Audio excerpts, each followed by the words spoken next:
નમસ્કાર દર્શક મિત્રો, @ગુજરાતમાં આપણું સ્વાગત છે। ગુજરાતમાં મેઘરાજાની રી એન્ટ્રીથી ઉત્તર, મધ્ય અને દક્ષિણ ગુજરાતના જિલ્લાઓ પાણી થઈ ગયા છે।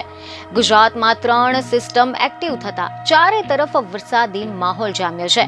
અનેક ઝોનમાં મેઘરાજાની ધમાકેદાર બેટિંગ જોવા મળી રહી છે, પરંતુ હજી તો આ ટ્રેલર છે। મેઘરાજા હજી તો આખું પિક્ચર બતાવવાના છે। જી હા, હવામાન નિષ્ણાંત અંબાલાલ પટેલ દ્વારા આગામી દિવસોમાં વરસાદ ભૂક્કા કાઢશે તેવી આગાહી કરવામાં આવી છે। અંબાલાલ પટેલે રાજ્યમાં ભારેથી ભારે વરસાદની આગાહી કરી છે।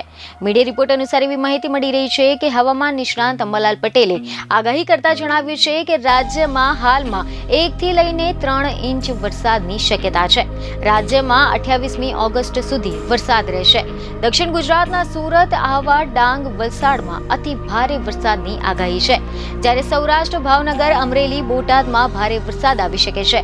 જામનગર, દેવભૂમિ, દ્વારકા, પોરબંદરમાં પણ ભારે વરસાદની શક્યતા છે।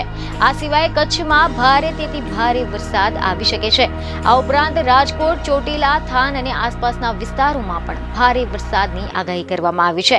સુરેન્દ્રનગરના હળવદ અને ધાંગધ્રામાં પણ વરસાદ આવી શકે છે। તો આની સાથે જ મધ્ય ગુજરાતના વડોદરા, પાદરા, બોડેલી, ભરૂચ, જંબુસરમાં ભારેથી ભારે વરસાદ થઈ શકે છે।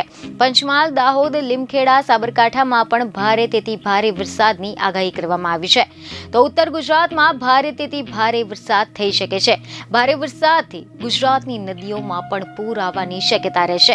ખેડૂતોના વહેણ વોંકળા કાસ પાણી જવાના કારણે માર્ગો પર જળ ભરાઈ જશે। 10 સપ્ટેમ્બર સુધીમાં બંગાળના ઉપસાગરમાં પ્રેશરના કારણે ગુજરાતમાં વરસાદી માહોલ બંધાયો છે। ગણેશ ચતુર્થીથી ભાદરવા પૂનમ સુધી અંબાજીના ડુંગરાળ વિસ્તારમાં વરસાદી ઝાપટા રહેશે। બીજની ખબરો સાથે ફરી મળીશું। ધન્યવાદ।